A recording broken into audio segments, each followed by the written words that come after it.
Ni kwa Ramogi kama na ina kumkete Ramogi TV kaendi bodo manaka orumos ne usiep na milo ni Fidelo bange nyakach kanyo kama na nyumbo nyaloro oti waria deka uchiel no owinja ne kaka wacho kako paro gi gima dhi mbele bange wabrogo mbaka gi Reverend Canon Evans Omolo menjata tije All Saints Cathedral dongere luongo ni Provost All Saints Cathedral gimomiyo jodolo ncha dwani mondo rwak gi mbaka mar manikinda Azimio gi Kenya Kwanza wasewinjo ka wach moro wuok e mbaka no wabro penja ni to pod gidwani mondo rwak gi mbaka to kata ka gidonje mbaka to gi pach gi chalo ang'o ma gidwaro ni mondo wuoye e mbaka manikind Kenya Kwanza to gi Azimio. Anto nyinga Trevor Ombija jandingo panga jonyakach dendo nombija taya nyakwar guok kocha pesa magi weche manyien mawanko. Duol mar EACC omako gavana machon ma Kakamega Wycliffe Oparanya kitude gi mibadhi. We are having that conversation with the global CEO of TikTok so that we can agree on a mechanism to moderate content in their space. Jatend Kenya William Ruto singo romo gi jatend mbui mar TikTok e wiketo kenge magayo midhiero ma mbui no kelo ne jo Kenya. Gima dine bed no nege ne gimo chamo kata gima madho. Report bero yango ni jang'ad rieko ne gavana ma Homa Bay Bernardo Muga nyocho tho bang' chamo kata madho kwiri manondro ne pok ofwenyo.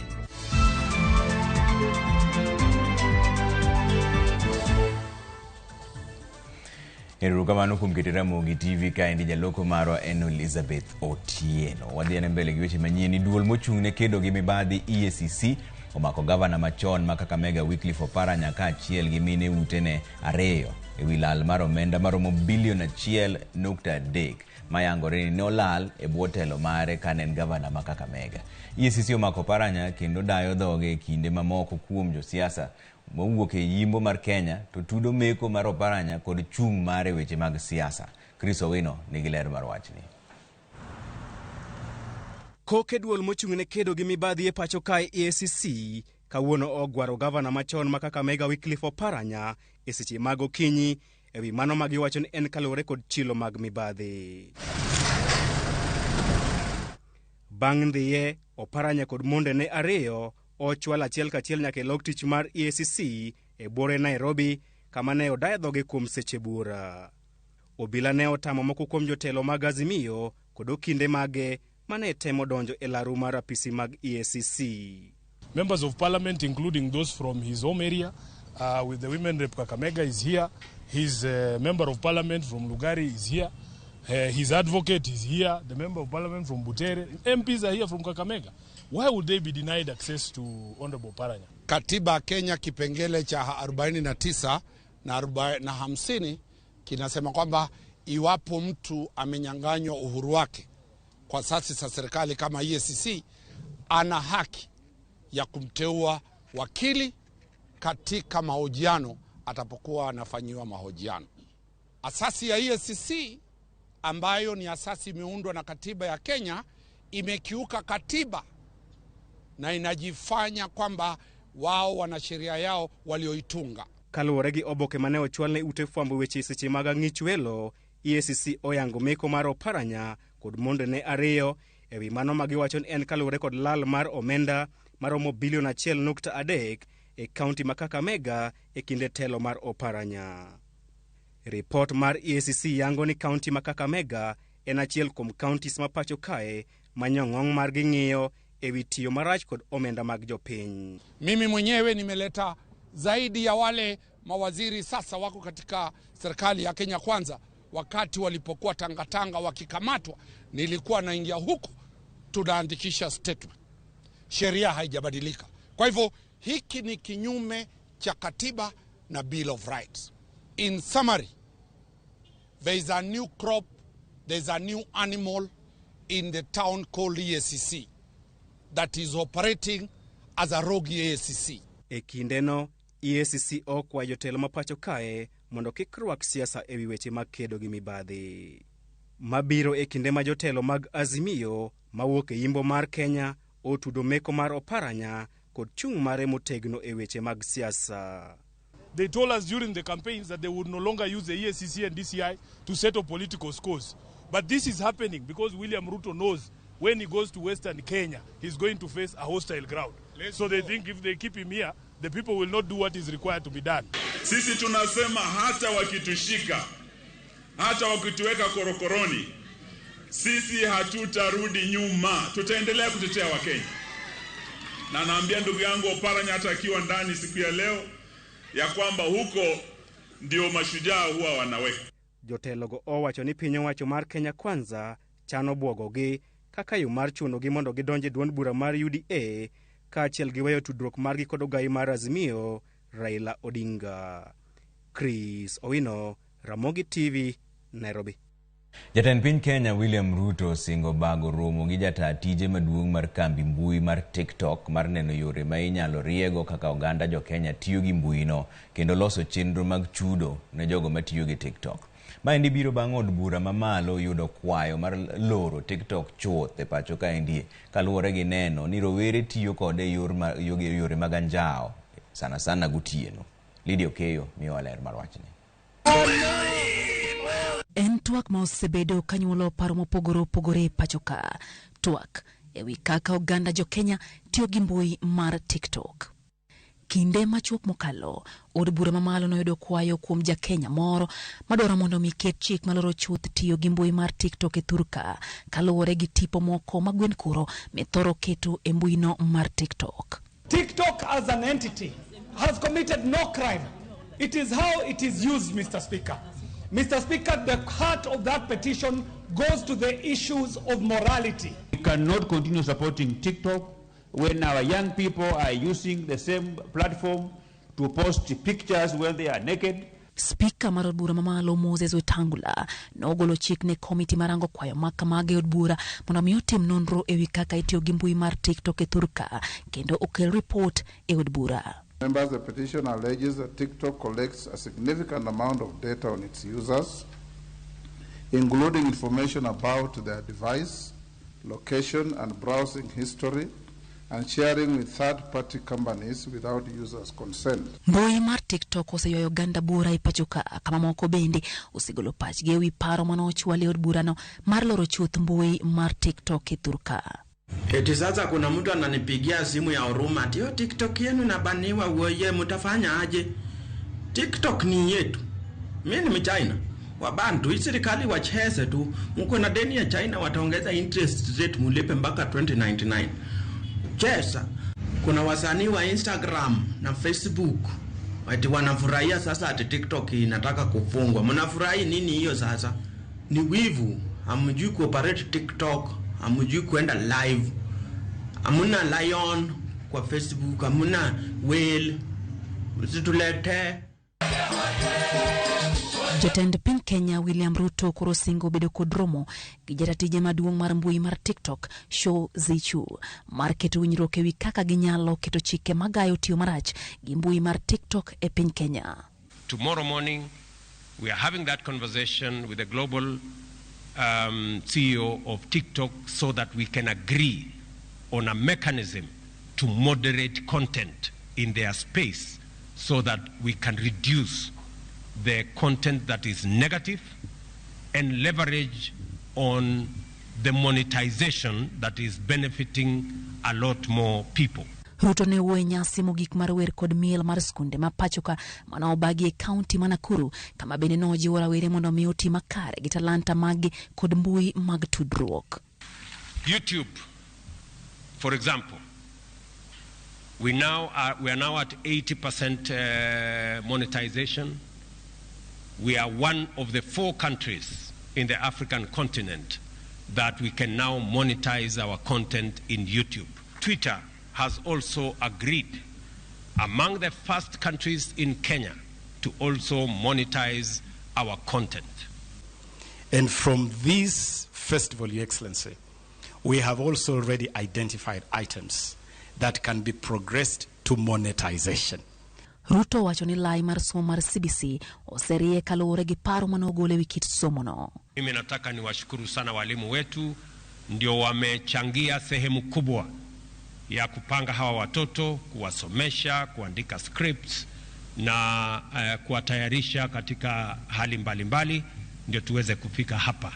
Bende owacho ni piny owacho oseketo chenro makare mag neno ni jopuonj mathurka oidho ngas mag tich kaka owinjore. We have also worked with the Teacher Service Commission so that we can incentivize our teachers to bring out their best by making sure that teachers who do well, we also provide for their promotion. Ruto ogolo chik mar loko nying duol mochung'ne chenro mag wer kod miel e nyasi mitelo gi jatend piny motesi ni Permanent Presidential Music Commission kata PPMC, kendo koro ibiro luonge ni Creative Commission of Kenya ka studios mage bende koro ibiro gere counties duto mathurka kaka yorosiro talanta mag rawere. I have given Ababu Namamba and team a maximum of 2 months to make sure that the bill finds its way to Parliament, and so that we can build the right space for us to monetize this great talent.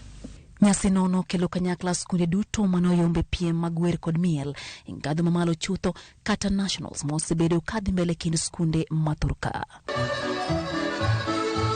Lydia Okeyo, Ramogi TV, Nairobi. Kwa dhimbele ni bad migao mochung'ne rango mwandu ma iuso e pacho ka ndi miluongo ni KEBS ne otimo apedha e kar dak ma Isilima ni Nairobi ka kama mwandu mag dosruok ma ok olose yo makare ne omaki. KEBS ne oriwore kod obila mag okwach kich kama ne iuse mwandugo ma wachore ni nyalo ketho pien mar ng'ato sana joma tiyo godo. Edwin Okoth miyo ler mar wachni. E apedha mane otim apoya kod apisas mag KEBS kachiel kod obila, mwandu mag dusruok maloko rangi mar pien ne jogo madwaro bedo malando ne omake ka jouso bende ne okowe chien. Jata chenro mar geng'o nyinyo manyalo hinyo oganda e mwandu ma iuso e pacho ka Nicholas Nzesia ne owacho ni mwandu go osekelo ne oganda tuoche mag nyarogno kendo jomoko osetiyo kod omenda mabupe manyo thieth. These products are very dangerous to human beings. They are not supposed to be taken because they really cause harm to the skin, and eventually they can damage the kidney and even the brain. Actually, hydroquinone and mercury are very poisonous. They are hazardous, and they are not supposed to be used by anybody in this country. In the future, once the kidney is affected or damaged, the family will spend a lot in the hospitals, and we are advising people not to use these products. KEBS wacho ni thoth oganda onge kod ng'eyo mar fwenyo mwandu ma ok olose yo makare, omiyo pod gibiro medo puonjo oganda yore mag pogo mwandu ma opuodhi to kod mago ma ok opuodhi. Unfortunately, these products, if you look at them, the target market is that unsuspecting user. So the user may not know that this product will have this effect, or maybe they have just been told by somebody, if you use this one, you get light color, and maybe that's what they are looking for. But they may not know the impact it will have on them. Ne johera mwandu mag dusruok, pod nitiere yore mayot mag nono yo mapiyo, ka bende mwandu mag inyiewo lose yo malong'o. When you are reading the label, the ingredients, you find there is hydroquinone or mercury. Please don't buy these products. The names of products are Carolites. We have these Carolites. We have the whitening creams. Anything written whitening cream, that's an hazardous. And there are many written. Most of them are written whitening creams. I may not name them. There are many. Mwandugo kata kamano wuok e pinje maoko, kendo KEBS mani kod apisas e tong' kama mwandugo kaloe ne ni kod penjo matek mar duoko ewi kaka gisebet ka gisiko gilawo mana bang' dwar. We don't allow them into the country. So at that point of entry, we would be able to intercept them. But now the problem are the other entry points which maybe are not gazetted, or the goods are smuggled into the country. But as long as products are coming through our entry points, we do inspection. We do either inspection at as the goods are live, or we also do inspection from the country of origin, where then the goods are accompanied by a certificate of conformance. Moko kuom mwandugo ma ok opuodhi pod iuse dukni ma ok opande bombe ma pacho ka. Okang' ma koro medo keto ngima oganda kama rach, ka koro geno modong' en ni KEBS pod biro medo keto apedha maket kod ma eneno ni girito ngima oganda. Edwin Okoth, Ramogi TV, Nairobi. Ripod bero manotim ne ringre Bernard Omuga ma en jang'ad rieko e ng'weyo maling'ling mag arita ne gavana ma Homa Bay oyango ni nyocho tho bang' chamo kata madho kwiri moro mapok ong'ere malong'o. E bero manotim ne ringre Omuga e kar kano ringre jomotho man Kirindo e sub-county Mambeta oyango ni tho mare ne okel gi kwiri moro manyocho chamo. Apisa maduong' e migawo mar thieth e sirikand kaunti ma Homa Bay Laktar Kevin Osuri manotimo bero ne ringre mar Omuga e mbele familia mare kod obila mag okwach kich noyango ni nyocho tho kaluwore gi kwiri moro ma mana ni pok ging'eyo ni kwiri ni nen gima nomadhi koso nen gima nochamo. Ne wayudo ka dende onge gi mak moro amora manyiso ni nogoye kata ni nolwar kata ni gimoro notime, at least a stage mokwongo. Koro kane wabaro dende to ne wayudo findings ma nyiso ni gima dine bed nonege ne en gima ochamo kata gima omadho. Koro mano nyiso ni koro inconclusively kata kapok wabechope specific conclusion nang'o exactly monege kata ni en chiemo mane monege kata ni en math mane monege, wanyalo bedo gi conclusion at this stage ni substance, waluongo ni substance intoxication emonege. Duol mochung' ne tije obila e pacho kaendi olando medruok mar osara ne obila ma pacho kaendi. Lendo no jakom mar duol mar tije obila Eliud Kinuthia okoni medruok manie kind siling 1,200 kod siling 11,000 dhi chako tiyo chakre tarik 1 dwe mar 7 higa mwantiere ni. Kinuthia kata kamano okoni medruok mar osach obila no manolandi opogore kod kwayo manochwal kod aput mar maneno gai mar doho David Maraga manoyango yore mag bero ngima obila kod jela mapacho kaendi bende. George Bati mioler. I think that's the first business. E kinde romo manoyware kod gai mar obila Jafet Koome, jalupne Douglas Kanja, jatend obila mag okwach kich DCI Mohamed Amin kod duol mochung' ne tij obila.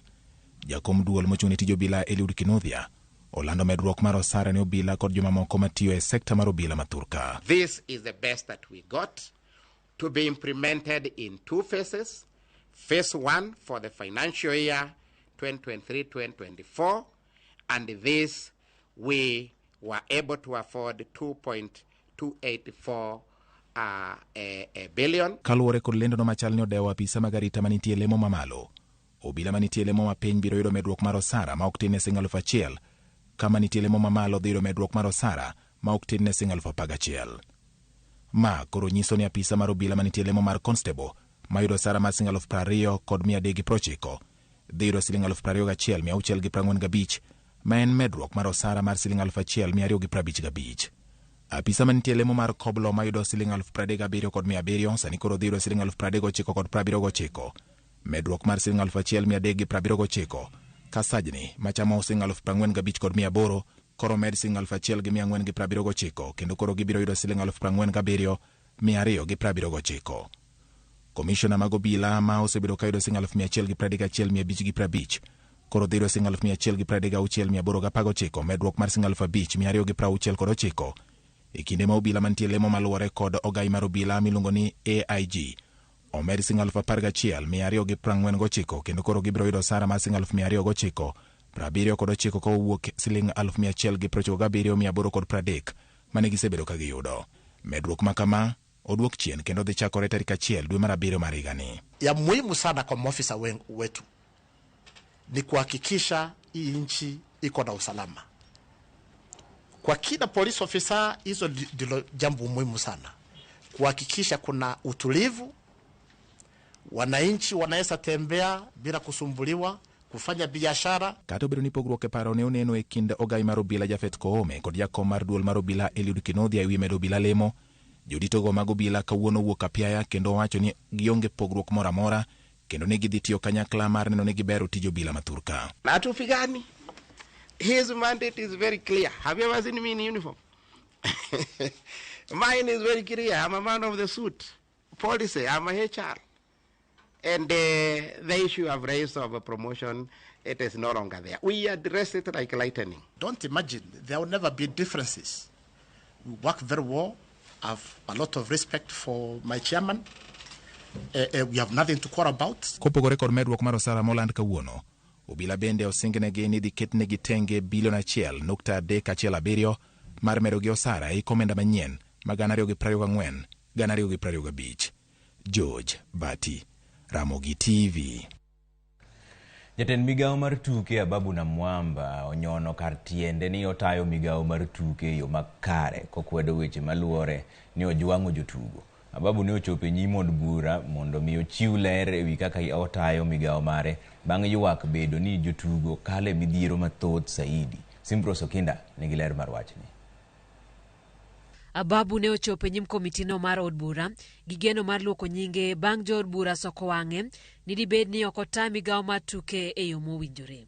E kind tuke mamoko, jo od bura nodwaro ng'eyo adier ewi jwang'o jotugo mano dhi e piem mag joma ong'ol e piny Jerman kod kaponi migao notero jomoko nono mondo winj maber e lo jotugo. I will hold you to account the same way a member of ODM or Wiper would hold you to account, because that is my mandate, Honorable Speaker. There is no greater issue that is of concern to the country than the plight of sportsmen and women. The air flights were procured when the games had already started. In fact, the local organizing committee in Germany kept on calling the coordinator of Africa, who is based in Kenya, and at one point on Sunday evening, she broke up and she called me literally crying. Jatend migao no wacho ni oyudo midhiero mathoth e migao no. Gino mosebedo kotemo rieyo mosekawe kinde mathoth. Moko kuom jo od bura go chayo migao mar tuke kuom gino ma giluongo ni jwang'o jotugo, momiyo jotugo dhi e pinje maoko gi uniforms maricho. Again, here are their pictures wearing fake Adidas. So unless you confirm and give us a letter and transmit it to the leader of majority, showing and confirmation from Adidas saying these are original uniforms. I flagged it off myself. And they were in their official Nike kit. That is something I can confirm to this House without any fear of contradiction. Ewi chenro mar tuke mar Talanta Hela, jo od bura oseyo Ababu kuom yango chenro no kata obedo ni ne pok oikore mar chake ayanga. The entire ecosystem of the football, of the sports undertaken by schools, the second term ball game that concluded in Kakamega, is a program that was fully funded by this ministry to the tune of 267 million Kenya shillings. And it is from that program that we brought 2,000 students to Nairobi for the National Talent Camp. That is part of the Talanta Hela program. It is under the same program that we are building partnerships around music and film, and we have even signed partnerships with a number of partners. Jo od bura mane nenore ni ok mor kod duoko ma giyudo, odwaro mondo jatend migao no ogwe tao. I have not said at all that I am not in control of this ministry. What I have, and I can confirm to you, Honorable Madam Speaker, is that I'm fully in touch and in control of this ministry. Kata kamano, nitiere moko kuom jo od bura mano dok ne Ababu ewi weche maluorego. If we also come to this House, Madam Speaker, and refer to hot discussions that are going on social media to grill a cabinet secretary, we might miss the point, I must say. Ababu na Mwamba osingone jo od bura mondo miye kinde mar kedo gi midhiero mano yude migao no, kendo kokwayo piny owacho mondo med omenda miketo e migao mar tuke. Simprose Okinda, Ramogi TV. Machiel kuom mbaka mwadhigo gi Reverend Canon Evans Umulo, main provost All Saints Cathedral, osechopo kata ka ndie wach mar siasa madhi mbele sani. Ni jotelo mag Azimio la Umoja oseyo jalup jatend piny Kenya Rigathi Gachagua kuom wacho ni twak madhi nyime kindgi gi Kenya Kwanza ok bi nyuolo lemo mora mora. Jotelo go wacho ni weche makamago kidek kelo ng'ur ni mar onge lemo mora mora ma jatend Azimio Raila Odinga osekwayo sirikal. Ne gilose e nyasi mar rapar mar mosenindo kijana wa Malwa mabe ne jalup jatend Kenya. Huyu bwana Gachagua ndiye alikuwa anasema hatutaki maandamano, mnaharibu mali, mnaharibu biashara yetu. Wakati tumekubali kwenda Bomas kwa mazungumuzo, nasikia huyo Gachagua tena anasema ati hataki mazungumuzo. Wewe Gachagua, hautaki maandamano, hautaki mazungumuzo. Ni nini unataka? Wananchi wa Kenya wako tayari kuunga hilo dialogue committee mkono ije na recommendations ndio tujue kama sisi wananchi wa Kenya tunakubaliana na hao au la. Mtu mmoja aweze lazimisha kamati ya bunge ambayo iko na representative kutoka nje isifanye kazi.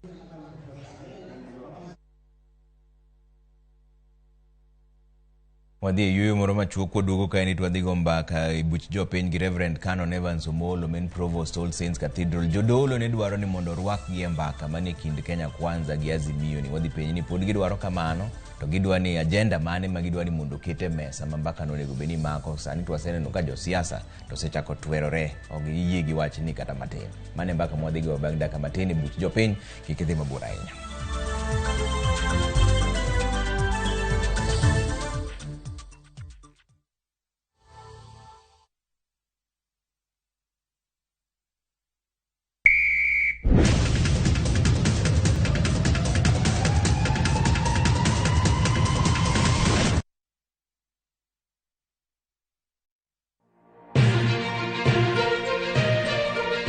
Weche manyien mamulo dhod chunyi maiye gin mago machiegni kodi. Weche thieth, anyuola, ohala to kata rita. Ka utuch to wan kode. Kotimore skunde e gweng'u ne wedeni kata osiepe magi duto wan go. Wan kae mar neno ni ng'eyo gima biro kendo bedo gi ikruok motegno. Onegi ng'e gima timore e seche motimore mapiyo piyo. To mae e kama iyude wechego.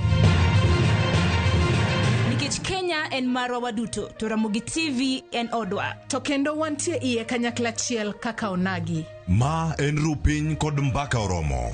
E Ramogi TV. Sud machiegni mondo wago mbaka.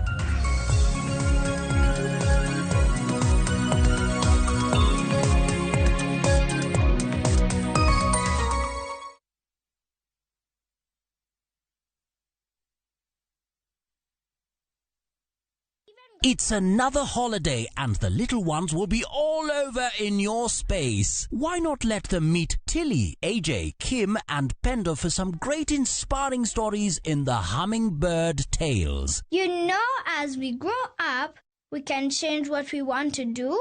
And for parents, sit back and let the little ones enjoy their favorite cartoon on Viewsasa, the safest place for kids' content. There's a lot more to learn. Dial *487*1# or visit viewsasa.com to renew your subscription.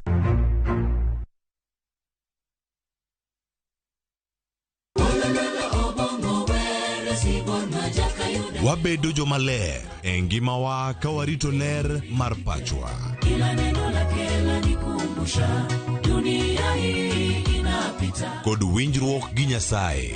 Winj wende Sabato. Jifunze kuridhika na kile ulicho nacho. Shukuru Mungu wakati wote. Mamiyo wa thuolo maber mar wer kendo pako Nyasaye gi chuny moikore. Kama si wewe singelikuwa hapa.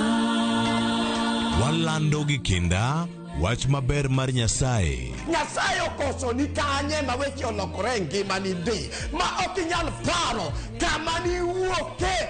Ng'e teko mar riwruok kokalo kuom lamo kod wer. Injili ngima Sabato ka Sabato mana e Ramogi TV. Singelikuwa hapa.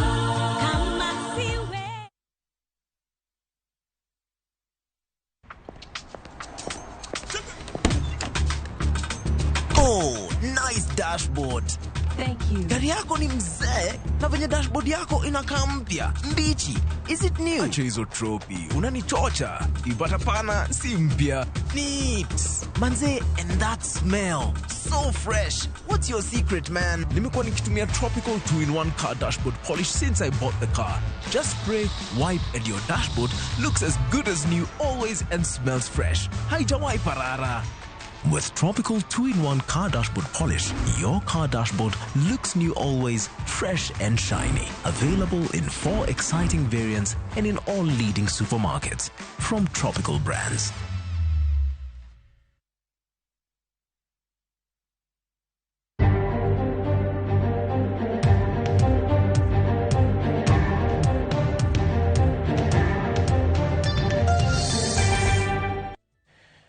Ero kama na inya kumketera Ramogi TV ka ndi buch jopiny chakore sani ma kama goyo mbaka mar wach mar mbaka monego bitwak monego benin kindazi miyo gi Kenya Kwanza Reverend Canon Evans Omolo men Provost All Saints Cathedral kata jata tije All Saints Cathedral ni kodwa kaero kamana inya kumiwa sichegi. Kamana jodong Trevor. To jodolo ncha dwani mondo rwak gi etwak mani kinde Kenya Kwanza gi Azimio. To josiasa ka jalup jatend piny Kenya Rigathi Gachagua owacho nyoro ni mbaka ni onge gima biro wuok e mbaka ni. Mano beni en wach mane kare. To be pod udwano rwakwe mbaka ni bang' ka jalup jatend piny Kenya mosewacho ni onge gima dhi wuok e mbaka ni. Ing'e gima timre Trevor en ni dil gi josiasa en gima tek mokalo nikech josiasa gin jok ma wilo goal posts kawuono kod kiny. Iparo ni wasebedo e twak ka mang'eny an kaachiel gi jodolo mamoko gi jonon weche siasa mamoko mopogre opogre e ndalo mane ng'anyo obagi kendo dhuro kendo ne ketho mwandu kod ngima miyo ngima ji lal e pinywa ka. Luong makende mane waketo en ni mondo ji obed piny mondo ji otwagi. Ok ne en duond kanisa kende kata duond josiasa mamoko kata gi civil society nyaka the international community ni wabeduru piny mondo owuo. Omiyo kanye bura ma dwe mar adek nogore piny ma nyochako juke mochako kete kendo koro twak dhi wuok. Gimonego wawach motegno ni josiasa onego hore mondo yie mondo twak ma kind bade koni kod kocha mar siasa wa odhi nyime. Okay. Un kaka jodolo agenda mane mudwano kete mesa ka nikech kata mana agenda onogo mar twak no ene wach makoro omoko sani. Ka doko penjo ni mar agenda no Trevor ing'e ni josiasa gin jok ma nyaka wachijgo kinde ka kinde.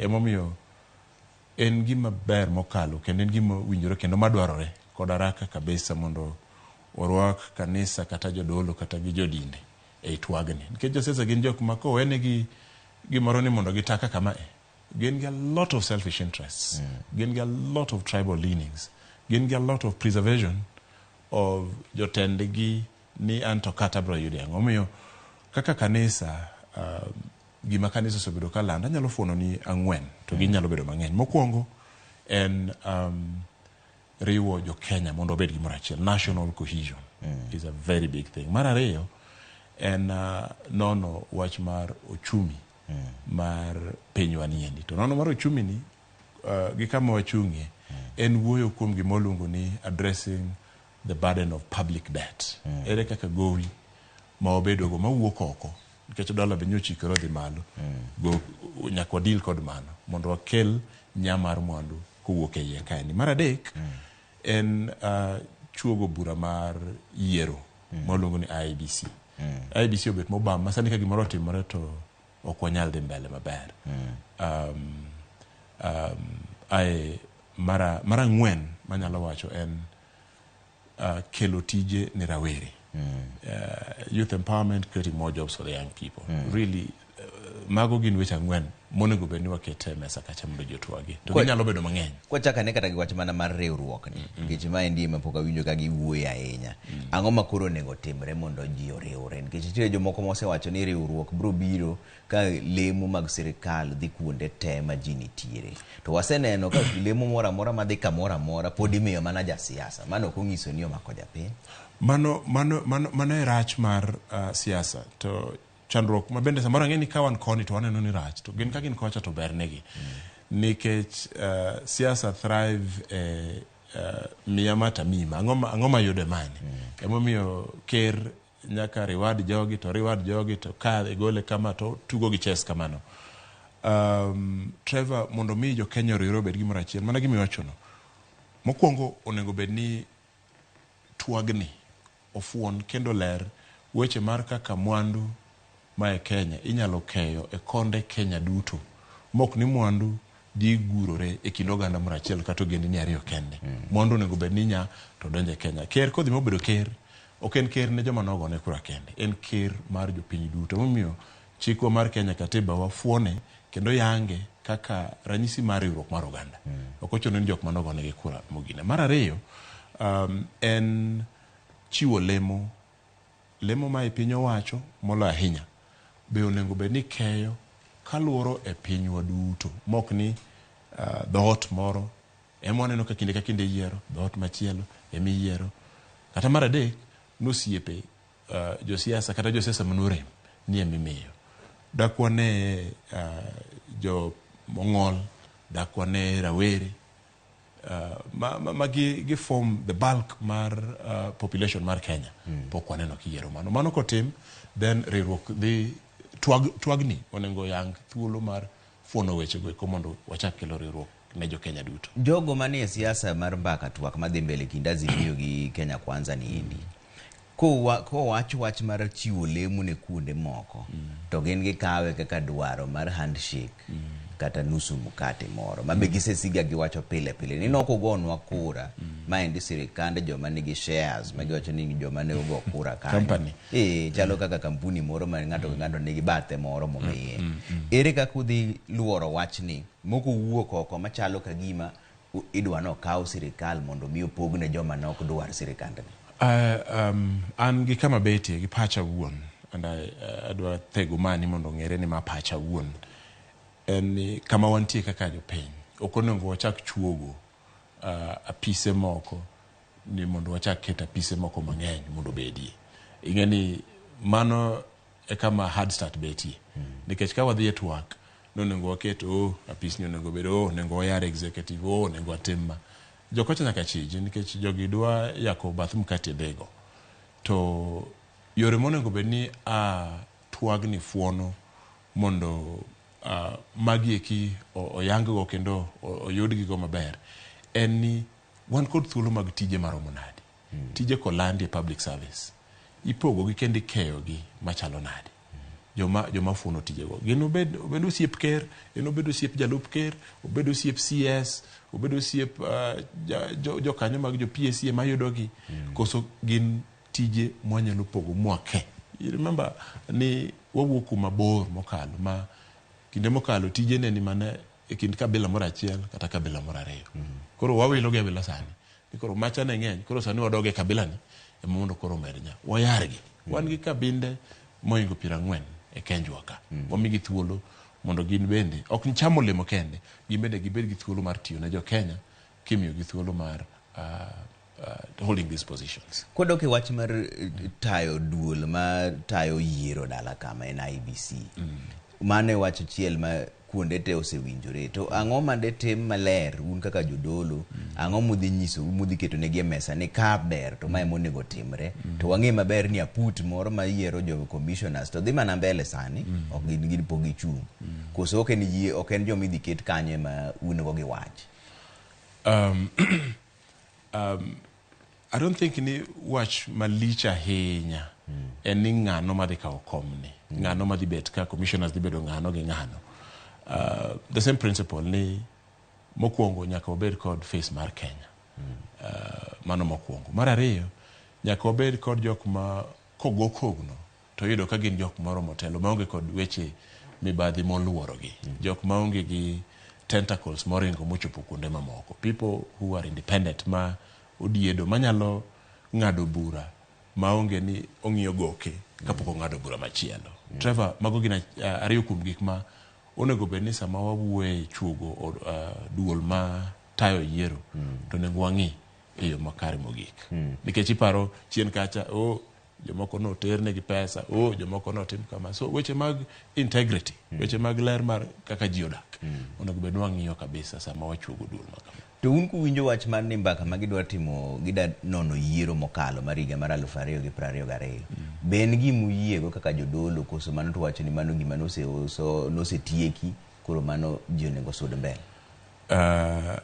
Ing'eyo ni thuolo mar nono yiero mar higa mokalo kaka notimore. En luong maber nikech en luong ma jo komane olo kaluwore kod bura manong'adi kod duol maduong' mogik mar Kenya kae omako ni onego odogo non kaka ombulogo ubet e isava kacha. To nitiere bat komachielo mawacho ni ing'eni ling'anyno nwakale ndalo manwadhi e Supreme Court. Supreme Court kacha mono onego dhi ohobi e savano mondo ng'iye ka okinde ne ok ogo touch ma o convince judges ni mondo oyaw mano en gima tek sani mondo ji ochak odok kanyo endo. Ngeche ni en kama kidoki to ngeche ni ker yieni nalo gini yo mobam. Mano by all means is a very remote possibility manyalo timore kama obete sani molo from Kenya Kwanza position. To Kenya Kwanza onogono iwacho ni koro mondo chuogo ofis mar jakwed sirikal main leader of opposition mawacho ni mane na achiel kuom yore manyalo loso wach mar ywaruok ni koyombi to kata yombi mana gi koche moko 200,000 to in gi ofis moro minyalo wuoye mamiyo teku moro. Mano ben gima jodolo siro koso lemo mipogi to be onge tiende. Trevor, en koni kod kocha, mano pala mangado koni to ngado kocha. Ober nikech odhi hoyo jo opposition ma bed ni orem. Koro gin gi thuolo mar bende regroup mondo ikre mondo yud bende gimotelo ni en kod thuolo kaka sidienge mag chike manifuono chien kacha. Ne wacho no nyalo kata mana bedo ga pise moro e sirikal kucho. Onyalo ber nikech odhi tone down temperatures, but chandruoge en ni wamedo yaro apise mang'eny.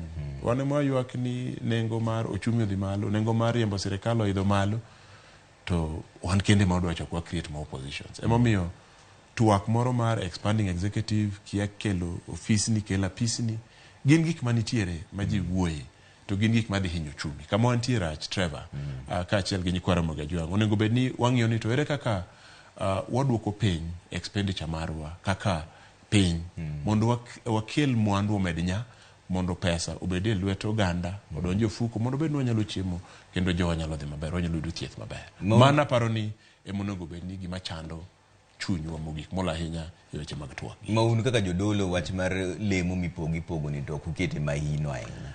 Trevor, maga paro ni are non issues. Nitiere gik ma chando Kenya mogik moloyo penjo ni to in gi lemo mane ng'ano ni gi lemo mane. Wanon kaka wanyalo gero chumi, wanon kaka wanyalo keto IBC, wanon kaka wanyalo riwo oganda jo Kenya bed gimoro achiel, wanon kaka wanyalo tem public debt mondo kik ubed ni wasik wageno mana dola otas ma jo Amerika usonwa. Obed ni wanyalo yaro tourism marwa kaendi mondo okelnwa pesa. Ka wayudo koro waane ok nwa dhi hole. Obed ni wanyalo nyayo chai wa to gi rechwa to gi kahawa wa to gi gik mamoko duto mwatero ko mondo kelnwa dola noendo. Mago are non issues and distracting. Okay. Nengo mar uchumi muwe, nengo mar ngima mwacho na osedhi mamalo ni. Wangeni jodolo no wacho ni mondo chik mar omenda mar higa mar 2023 kata Finance Act ma 2023 mondo mi kaber to sirikal onego gole oko mondi. To koro nyicha gidhi e do sani koro gichako kete mondo dhi mbele to twak be koro osechakore. Ma pod en gima udwano mondo tim koso koro seweyo nikech kata ang' ogole sani to en gima osechak tiyo godo to ang' ne tim nang'o mondo mi nengo mar uchumi ni koro dog piny. Trevor, jonon weche mag chike nyalo wacho ni gimiluongo ni gole oko, repeal can happen at any point at any time. Omiyo thuolo ne mar dhi e doho pod ni kare. There is a possibility. Ngima pek e pinywa ka. Kata in mo manyiolo dweche auchiel mokalo pogore gi mo miolo sani. Mo manyiolo higa mokalo pogore. Ngima pek. Emomiyo nyaka wanon kaka uchumi chalo. Nyaka wanon weche mag this 2023 Finance Act hinyo ji. Giko dweni the next week machiel mabiro ni joma ni osara dhi medo winje mokalo mogik. Ji dhi ywak. Emomiyo nyaka wadil kod weche manie kanyo ma ok odhi kare. Kaka jodolo wasewuoyo weche go eko, the civil society osewuoyo weche go eko, ogendini mamoko kata mana international community be nogo dhogi weche go eko. Omiyo gin weche monego ka ker ka ber ko dwani mondo kik owit mahu ma nyen go matin. To gin gik monego chike ite mondo oloso chumi mar Kenya. To pod nigi geno ni bro rwako twagni nikech koro od bura mamalo osesidho aput ma go twak man mar ji 10 kon gi koni. Sani koro chimo Senate. To pogo rwako kanyo. Trevor chal mam toko osewuok e tesen. Kendo ma ng'wech odhi. Jodolo ne kwayo duol mosewuok e Kenya Conference of Catholic Bishops, National Council of Churches of Kenya, ko wetewa ma jo Islam kod sidienge mamoko mag dinde en ni twak machalo kamani madhi bedo ni ber ka bedo ko yiene jodolo mondo bede diere kanyo kaka jothek. To koro ng'eni makosa maduong' mwatimo en ni wawe josiasa ema dhiro gini. Josiasa gin jok ma kaka wacho motelo, gin jok moherore kende, gin jok mang'eyo tang'o madonjo e fukona.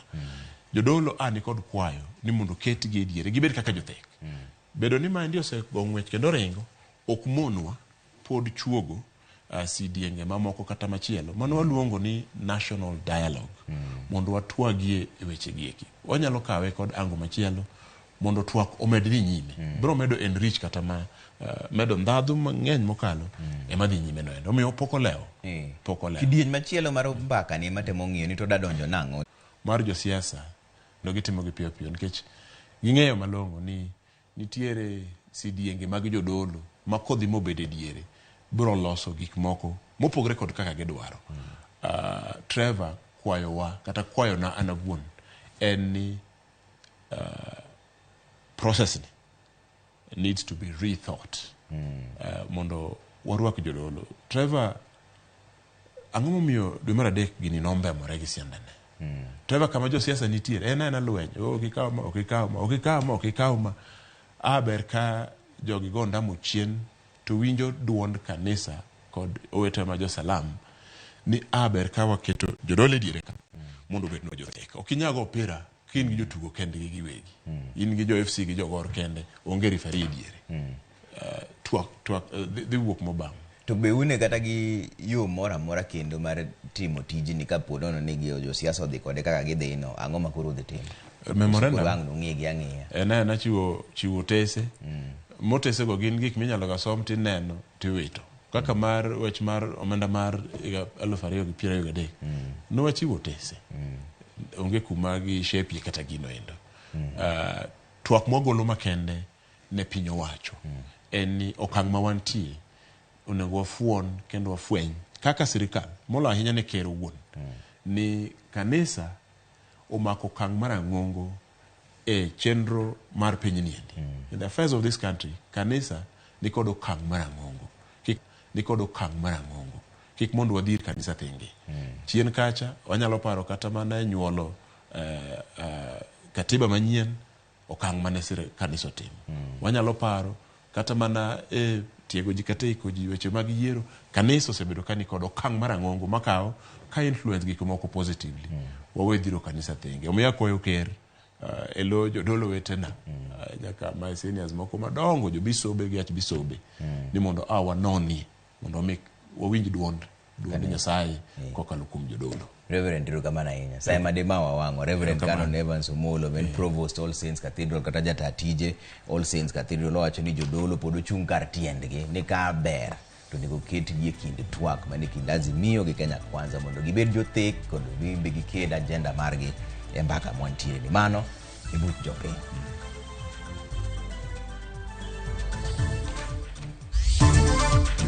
Sirikal geto jo Kenya milion 18 ma idhi mi yedhe mag jofni. Username Investments presents the domain Kisumu along Kisumu Mambo Leo Miwani Tamak Road starting from 399,000. SMS the word dollar to 20321 or call 0725 000 222.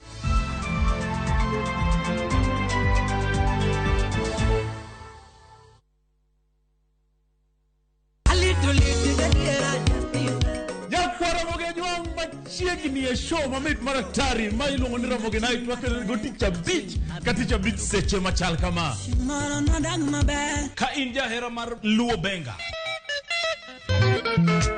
kata ajawa wakelo ni ngolo mobedo piny mayueyo mana mo.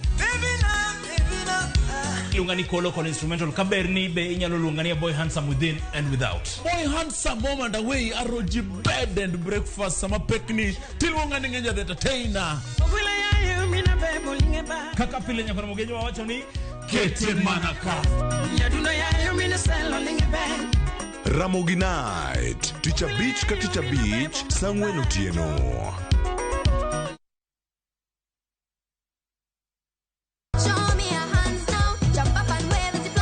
Ni miyo ngeso ka ngeso kinyi bedo maber kendo maler moloyo. Wan gi talanta loso gi lwedo, wapuonji tedo, miel manyasani, sigana kod moko mamit. Ni mrefu hadi ndege kipita naomba change. Chenro mar nyithindo mawuoyo ewi nyithindo kendo makelo ni gi nyithindo. Kikelo ni kod Loxp, Sally the Queen gi Josephine George mana e rogo mar nyithindo e Ramogi TV.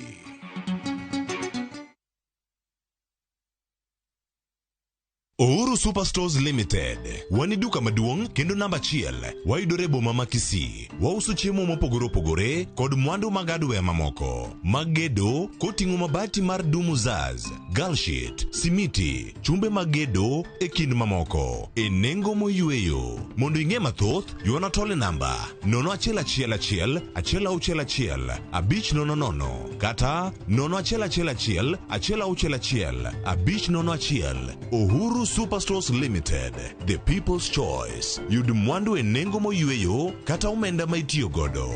Machiegni dala.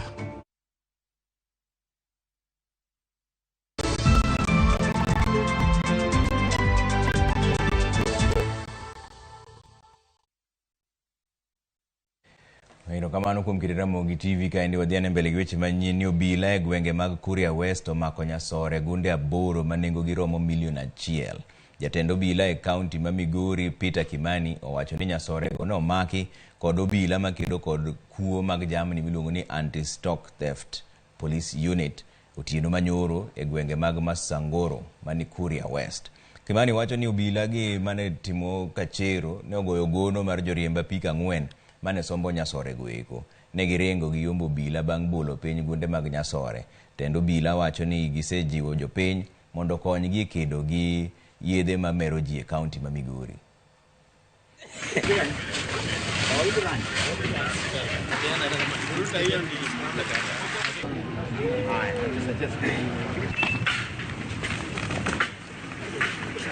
At midnight, they saw 4 motorbikes which were carrying sacks of an identified item.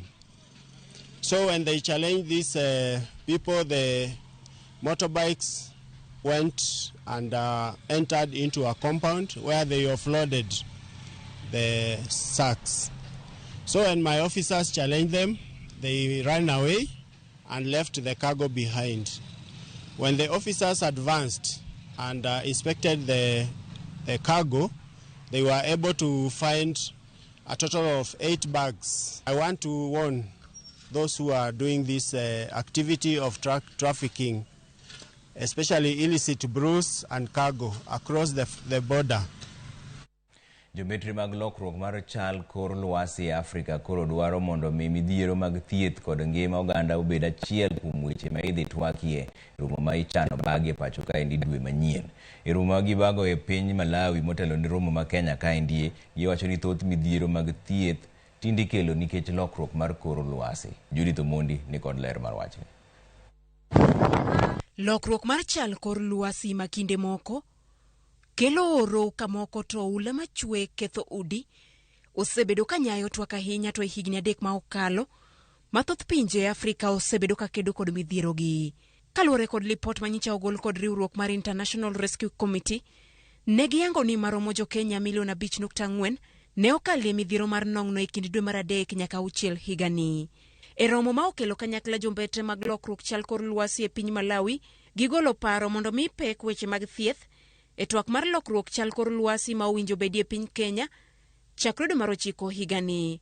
Ka wang'iyo nonro nyiso ni tuoche mopogore opogore kaka malaria, chikungunya, yellow fever, Ebola osebedo ka medore gi atamata 53 e higni 10 mokalo. Kendo wachre ni kaka lokruok medo bede lwasi e kaka wadhi medo bedo gi tuoche mopogore opogore, kendo wanya bedo kata gi tuoche ma tijgi tek mokalo kendo ma hinyo oganda moingo kata COVID-19. Riwruoge ma ok mag piny owacho ma ochopo e romo ni oluongo piny owacho kaachiel kod migawo mag thieth e pinje Afrika mondo riw gi lwedo mondo gimany kaka inyalo chwalo omenda mar kedo kod lokruok mar chal kor lwasi. Winjruok biro bedo e kaka wanyalo yudo pesa moromo ma konyo pinjewa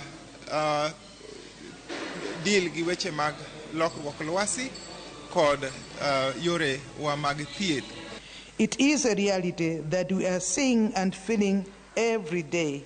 It is no longer something that we just talk about. Climate change at the global level is now regarded to be the greatest threat to human health. E piny Kenya, migawo mar somo ne osechako golo paro manyalo bedo rageng' ne lokruok chal kor lwasi. E chenro mar somo manyien, jopuonjre owinjo bed kod somo ma oluoro lokruok mar chal kor lwasi, ka aput mane oyier kod jatend piny Kenya e rango weche somo, bende nyicha ogolo paro mondo mi skunde oti kod sola kod yore mamoko e tedo, to ok yien kaka achiel kuom yore mag rito alwora, ahinya to yiende. Judith Omondi, Ramogi TV. Chenro mar chiwo yedhe ne jopiny mar kedo gi tuo mar kichocho miluongo ni bilharzia to kod tuoche mag jofni mag ich chakore ayanga kiny e gwenge mag Nyanza kod imbo mar Kenya bende. Jagoro migawo mar thieth Mary Mudhoni oyawo chenro no ayanga kawuono e kaunti ma Siaya. Migawo mar thieth wacho ni jo Kenya milion 18 igeto mi yath e gwenge mag Siaya, Kisumu, Migori kod Busia igeto ji milion 5. Kaunti ma Homa Bay nyocha osetieki e chenro no endo. Charles Duor oyango ni yedhego biro konyo e kedo kod midhiero mag bilharzia kod jofni kata kuom jomadongo bende.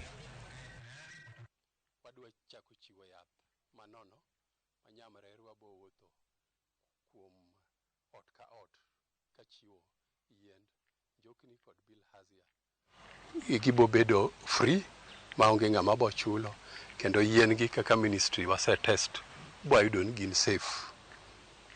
O gin onge ok gin yien manyalo hinyo ng'ato.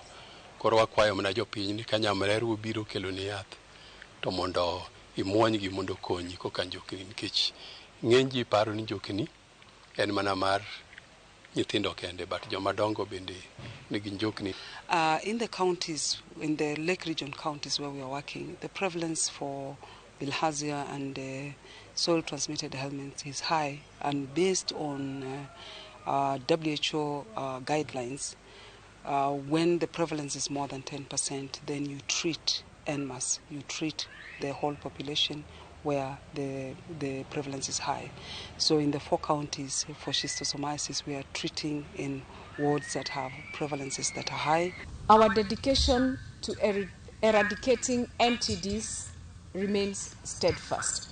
Na mambo ni ile tu.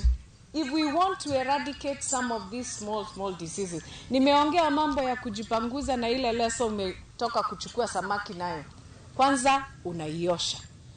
Ukifika nyumbani unanawa mkono. Jokanyo e riwruok mar Rural AIDS and Development Organizations ni Rapado e kaunti ma Migori ochako chenro mar puonjo oganda ber mar kwe kod yore mag geng'o koko to ahinya e kinde mag siasa. Puonjno geto joriemb boda to kod jogo mawuok e kuonde dak ma itudo kod tulo e kinde mag siasa. Jafwambo marwa George Juma miyo ler mar wachni. Ng'anyo mar kwedo piny owacho bende thothne osebedo katimore tok yiero maduong' e pacho kae, koro osekelo lal mag ngima kaachiel kod mwandu e kaunti ma Migori. Midhierogo osenenore ahinya e moko kuom kuonde dak e kaunti ma Migori ma oting'o kar dakno mar Nyasare maidore e bomani ma Migori. Kar dakni mar Nyasare osetudi kod koko to ahinya e kindego mag ng'anyo. Strike ne nitie. Magi mani nyake muma. Wambo nyuol wedoga strike ne bedoga.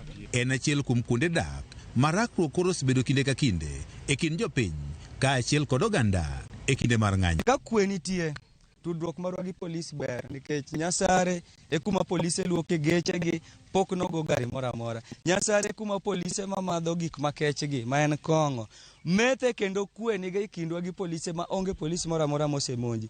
Lakini tudruok bedo ga marach sama koro polisi oseyudo orders ma koro gin gibiro sama andamano. Sirikal ma Kenya ka en owinjo wach gi koko. Bro chuno ni wagaga koko ema kelo furugo mar balisasi kone gi koni.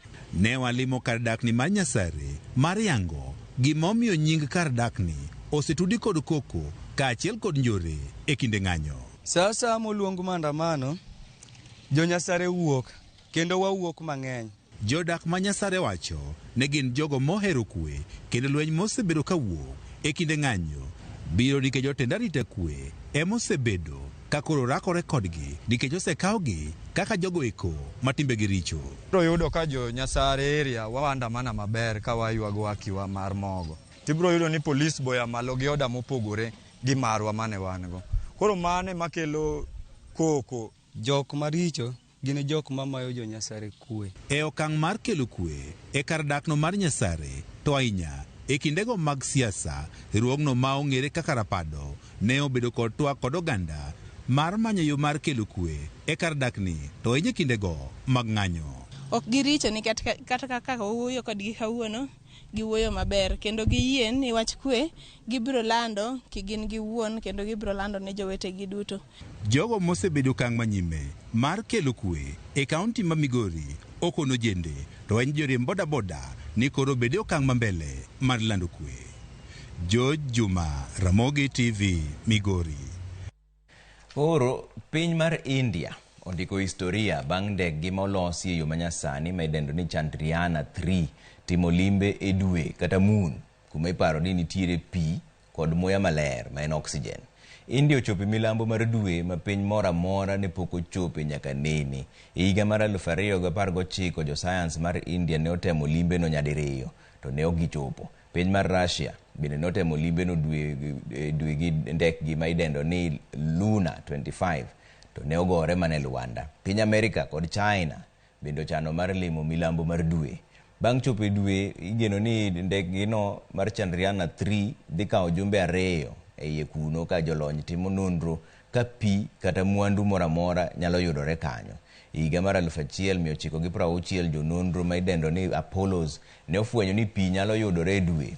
Bang' nonro matut ne gifwenyo kendo ni en kumotuo. Jononro mag NASA to ne otimo nonro ma oyudo ni pi nitiere e milambo mar dwe. Nyaka sani jo science osebedo ka timo nonro e dwe ka giparo ni kuno ema pi mag nembe nyalo bet ni wuokie. Bende gitimo nonro ka muya ma dhano nyalo yweyo bende yudore kuno. 5, 4, 3, 2, 1, 0. Plus 5 seconds. Lift off normal. Here we have extensive ground. Ohala pod digni e chiro mar Uhuru higni 3 tok gedo mar rumo. Username Investments presents the domain Kisumu along Kisumu Mambo Leo Miwani Tamak Road, starting from 399,000. SMS the word dollar to 20321 or call 0725 000 222.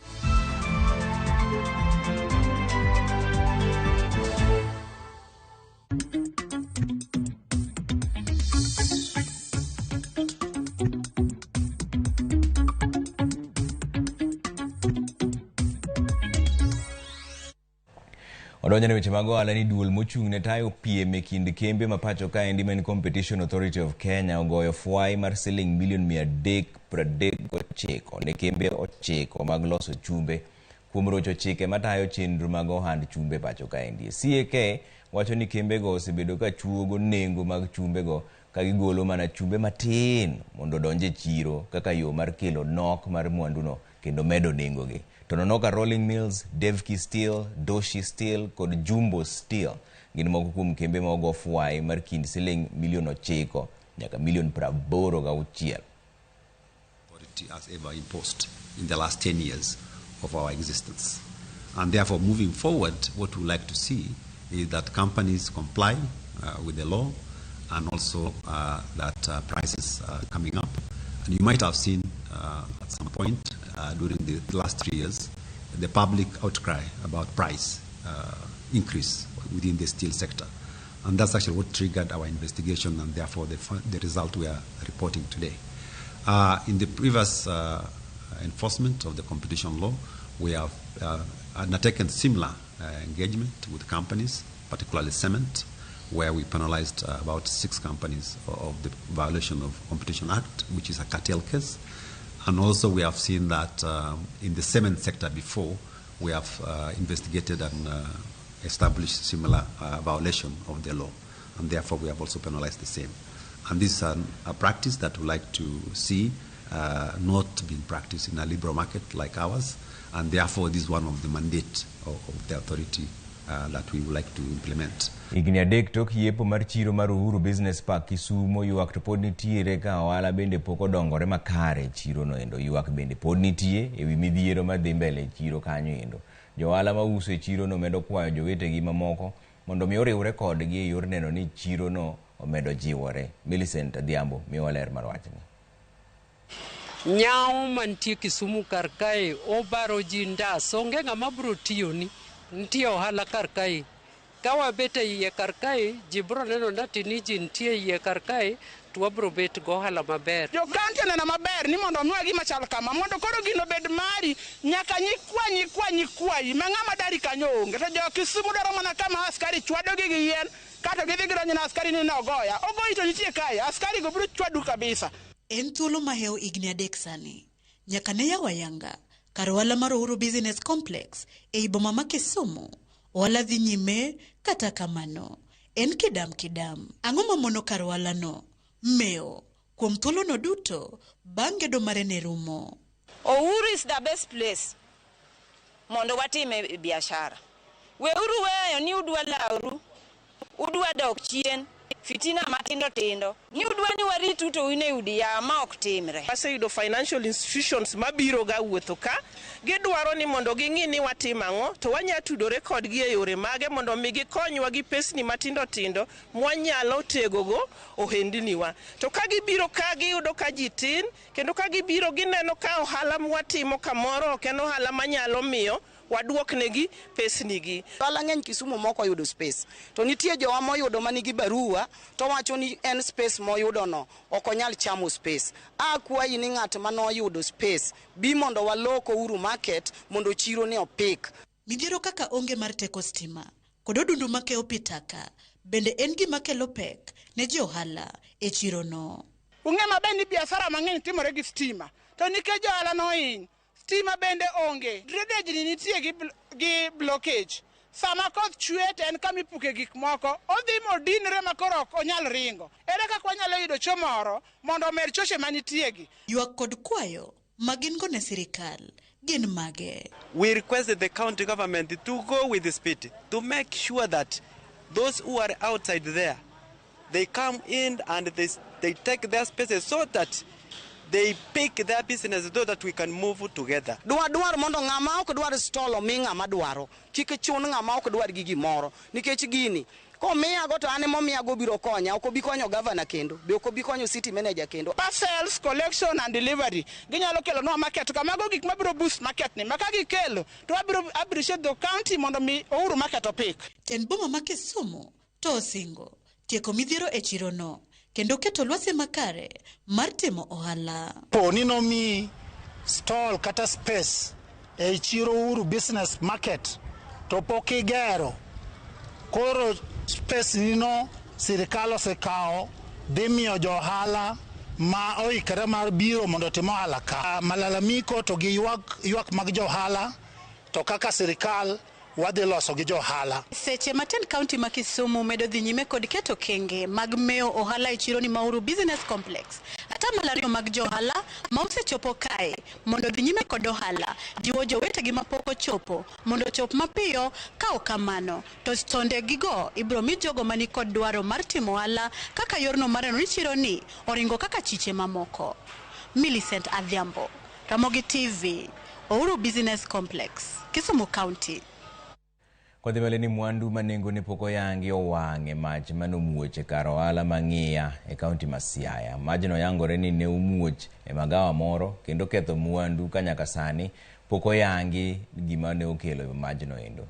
Ne ok obedo mayot ne jopiny nego majno ka jopiny bende ywak ni joneg mach mawuok e tend kaunti ma Siaya ne odeko saidi. Obila osechako timo nonro e masirano.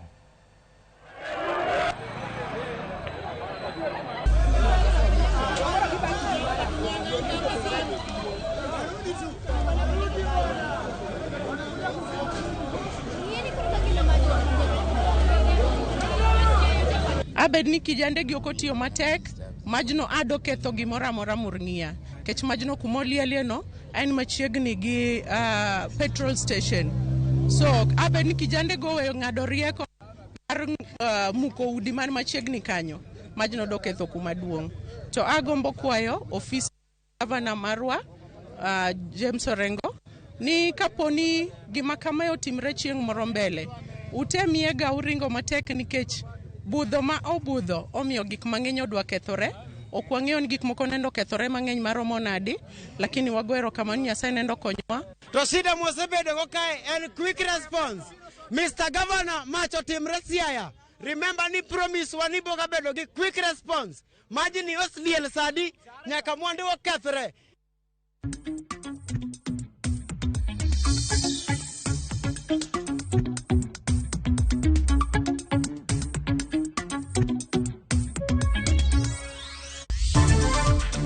Kenya medo manyo midile tuke mag World Championships mani Budapest. Username Investments presents the domain Kisumu along Kisumu Mambo Leo Miwani Tamak Road, starting from 399,000. SMS the word dollar to 20321 or call 0725 000 222.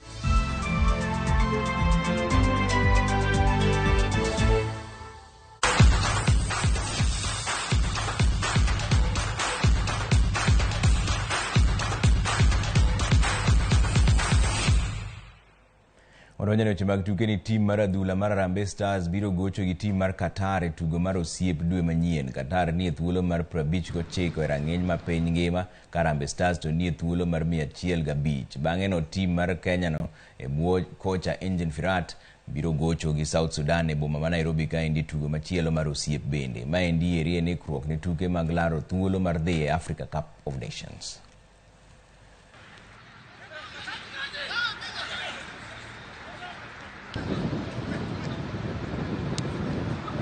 Jaloch mar Commonwealth ng'wech mar mita 800 Mary Moraa odonje nus final mar World Championships e piny Hungary.